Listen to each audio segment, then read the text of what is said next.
सौतेली माँ का अत्याचार। कुछ समय पहले की बात है। महादेव नाम का एक व्यक्ति रहता है। महादेव की 2 बेटियां होती है और उसकी बीवी की बड़ी बीमारी के कारण मृत्यु हो जाती है। महादेव उन बच्चों को अच्छे से पाला पोसा और अच्छी शिक्षा दी। महादेव अपने बच्चों से बहुत प्यार करता था।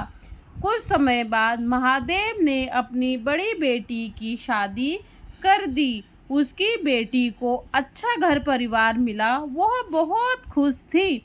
उसका पति, उसकी सास अपनी बहू से बहुत प्यार करते और उसकी बहू अच्छा खाना बनाना, बाहर का काम करना और ऑफिस का काम संभालना, वह सब खुश रहते थे। कुछ दिनों होली होती है। उसकी बड़ी बेटी अपने पापा के घर आती है और अपनी बहन से गले मिलकर बोलती है, शालू तुम मासी बनने वाली हो। वह खुशखबरी सुनकर उसकी बहन सुमन बहुत खुश होती है। शालू बोलती है, पापा आपने मेरे लिए अच्छा घर परिवार चुना। मैं बहुत खुश रहती हूँ। मेरे घर वाले मुझे बहुत अपनी बेटी से भी ज़्यादा प्यार करते हैं। उसके पापा यह सुनकर बहुत खुश होते हैं। कुछ दिनों के बाद शालू की डिलीवरी होती है। उनको एक प्यारी सी लड़की पैदा होती है। शालू के पति और उसकी सास बहुत खुश होते हैं। बोलते हैं, हमारे घर तो लक्ष्मी आई है। फिर धीरे धीरे उसकी बेटी बड़ी होती है।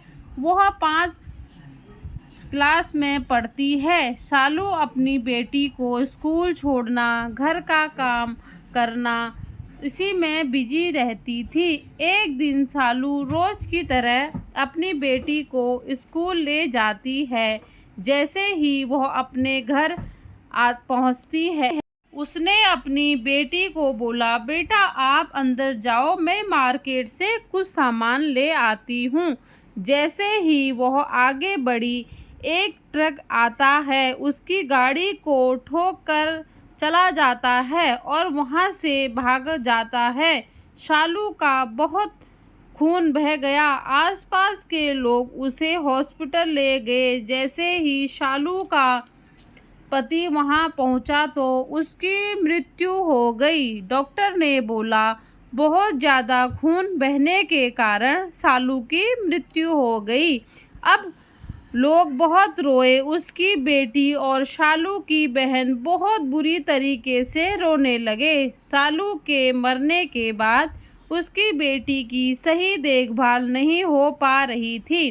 शालू की सास ने अपने बेटे को बोला, बेटा मैं तो बूढ़ी हो रही हूँ, कैसे इस बच्ची को पालूंगी और तुम कब तक शालू की याद में रहोगे?